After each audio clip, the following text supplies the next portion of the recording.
Trading lessons that I had in mind to reinforce at the start of this workshop. This is the research weekend, 6 through 7 June, and the live trading that occurs 8 through 12. And so there were 8 flashcards that I really wanted to emphasize all week. The first one is the Great Wave at Kanagawa. I'll talk about my daily template, my favorite day, the way I frame the intraday trade, the mindset for Sun Wukong. Jim Simpson is the American version. The cold learning cycle, the relationship between market sectors and companies, the use of various look-back periods to frame trades to find different levels of support and resistance, to make estimates of where price can travel. I'm going to talk about swing trading one day at a time and the use of this template to help us estimate what the trade is actually doing compared to what we thought it could do at the start. And then reinforcement on the idea of staying aligned between self, system, and market. So let me zoom in on that a little bit. There's a short speech on each one.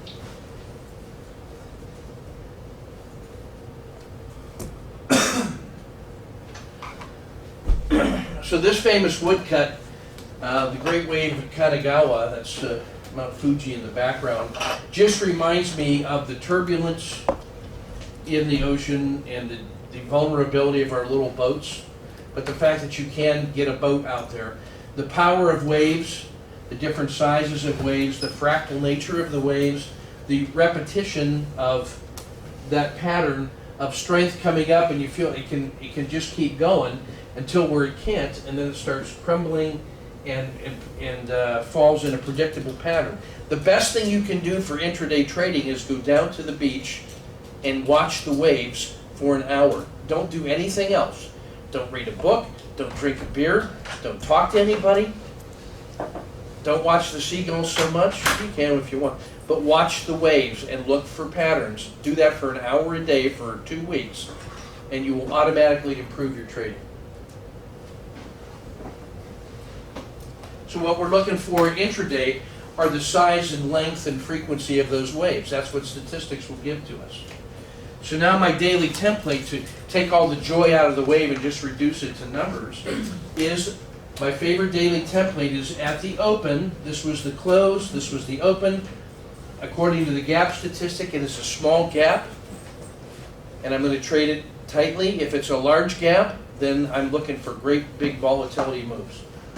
I like to see from the open, I would like to see it move a fail stat to the low in an orderly fashion, 10 to 15 minutes. Put in a tentative low of the day and start marching up. As it goes past the open, I take a range stat and place it on the low and estimate what the far side of the trade could look like if we have that kind of a move, like we saw in Caterpillar. Or if this thing opens and it goes to the high of the day first, I compute the fade stat so I know how far this thing has typically fallen from the, or how far it has grown from the open to the high of the day. And then that tells me how far it can fail. Actually, the fade stat is from the high of the day to the close.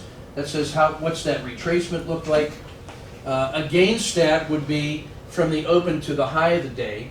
It's the same idea as the fail stat, but it's what's this distance.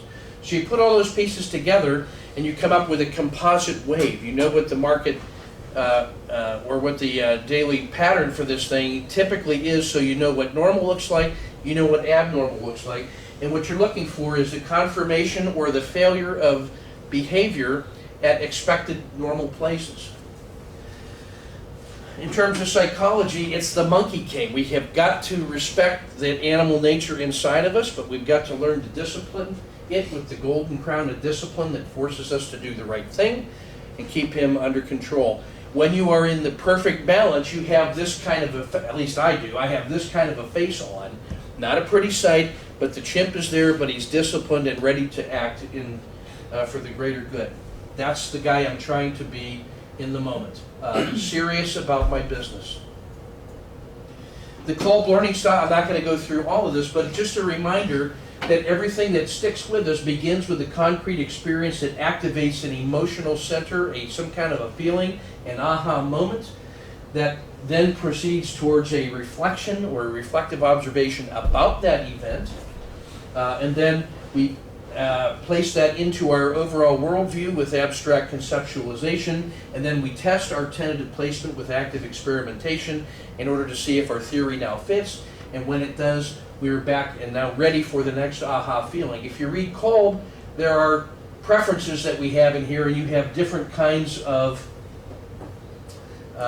approaches to learning and thinking and experiencing based on whether you prefer to spend more of your time feeling the feelings, watching your thoughts, thinking about your thoughts and feelings, or acting on them. And you have preferences about where you would like to be and how much time it feels natural to be in there. I tend to be in the think and watch mode. It doesn't take much irritation or excitement to get me out of the moment and then start thinking about it. So knowing where you are can help you understand how you learn and maybe what some of the cycles are that you need to break to get over the bad habits that are affecting your trading. I cannot emphasize this enough, and that is the relationship between markets and sectors and companies. Only 25% of the company's variation comes from the company movement itself. Another 25% comes from the sector that it's in. 50% comes to the company from the market itself. So if you can only get one thing right, get the market call right, then get the sector call right, and the company will take care of itself. That's just icing on the cake. With leveraged ETFs and sector ETFs and leveraged market and leveraged volatility, you can get most of the goodness of the day in very few targets that you can focus on. But you can add value if you pay attention to the company. That's the final icing on the cake. Understand those relationships and start from the outside in. Begin with your understanding of the market. Integrated frame-based decision-making, evidence-based context. This is the key to everything that I do. So when I am day trading and I'm only looking back at D-1, as we've seen in other cases with Lilly, LLY, I find the high and low of the day. This is my auto buy, my auto sell, and inside the yellow zone, if I'm trading, I have to be able to find 2-to-1 reward to risk ratio in here. Otherwise, I should sit on my hands and simply wait for the mechanical entry to go. The range of rational exuberance is all that distance from the open all the way up to a range stat, because that is orderly behavior, it is normal behavior, it is the limit of rational exuberance, which is the range stat. If it gets beyond there, then all the calibration is off, and now you're surfing, and you make sure that you never give back any of the money you made here by trying to hope that it will return. Once it crosses back underneath that range stat, you've got to be flat and capture your professional money. Your job is to get paid in the way that you frame 2-to-1 trades and make money here and avoid losses there, or gain money on the short side here and avoid losses there. You should be positive expectancy between +2 and -1 R, and that's your job. The fun in the vacation is when you get rewarded far beyond what you deserve, if it goes beyond your rational exuberance. If you take care of your job, then the only time you get into irrational exuberance is when you're already in the money on the trade and it broke through where you thought it was going to fail. And it will give you an outsized reward and you don't deserve it. And don't add that to your computations of the system and performance, because this is work, this is fun. Don't confuse the two. Now, if that's what D-1 looks like on swing trades, I go back 10 days and find the 10-day high and low, and I know where I am positioned inside that trade frame. Trade location matters, because that's the next key level of support and resistance, and I frame swing trades using those markers.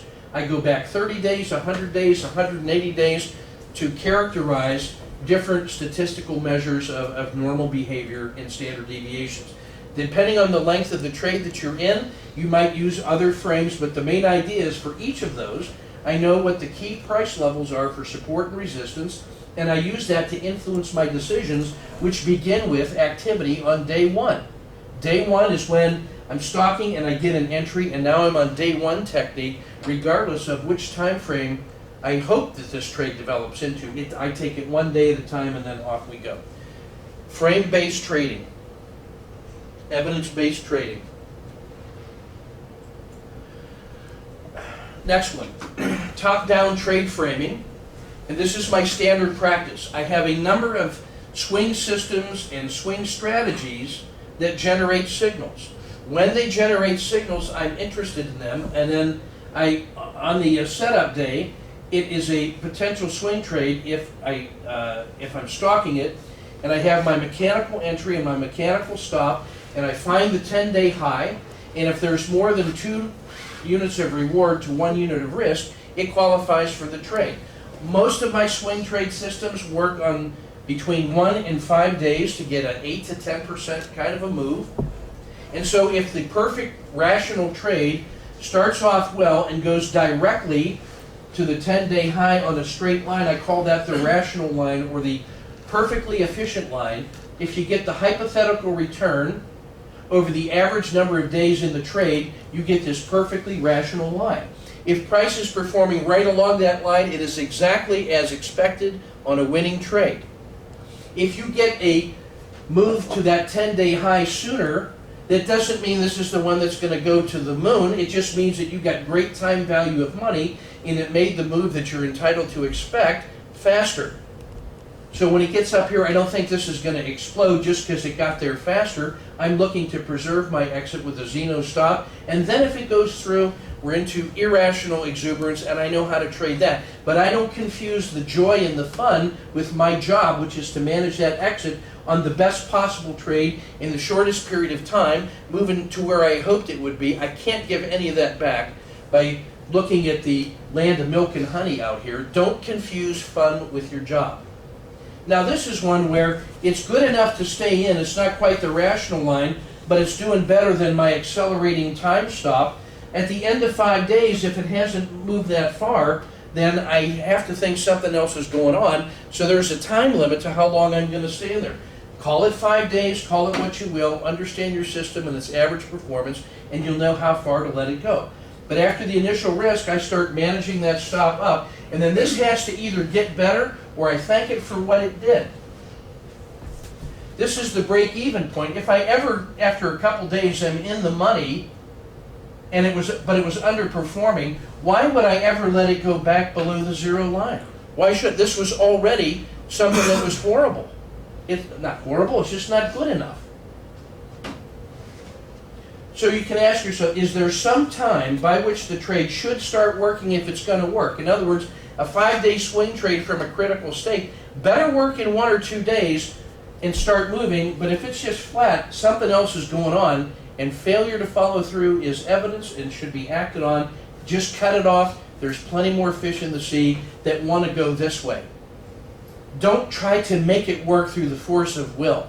Give it time, put it on the clock. If it ain't performing, come on back later. Thanks for your interest.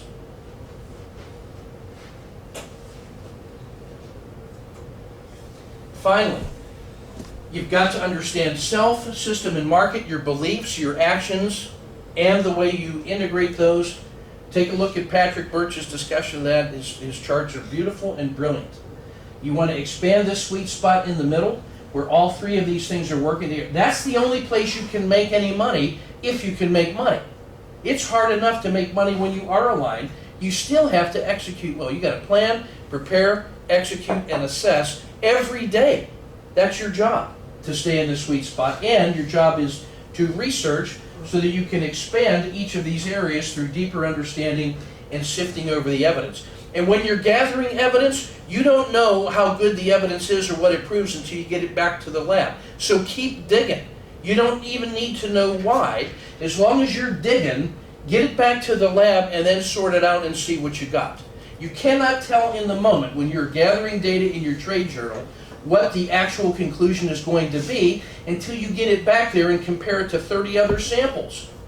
In the moment, you cannot learn anything. You are too busy experiencing and gathering data. When it's time to gather the data, that's what you do. That's your job. Trade the trade, record the trade, move on to the next trade. When you're done trading, gather the evidence, take it back to the lab, put R2D2 on it, let him sort through it and figure it out. You cannot analyze trades and make changes to a system in stride. That's like trying to change the oil in your car while you're driving. Don't do it. I don't mean to sound like I'm mean on that. Get passionate, man. But I want you to be able to hear me. I don't know if the No, microphone that's can cool, hear me that's that cool, far. That's cool. So there you are. Those are the top 8 lessons for this week. There's others. There's 40 other flashcards that I'm going to beat these guys up with that are in here, but they made the mistake and came, so they're going to get 40 more lessons on those flashcards. But these are the top 8 that I absolutely insist you learn. If you won't learn these, there's no point in teaching you any of the other ones. It starts with those 8. Thanks, Jim. Back to your regularly scheduled program.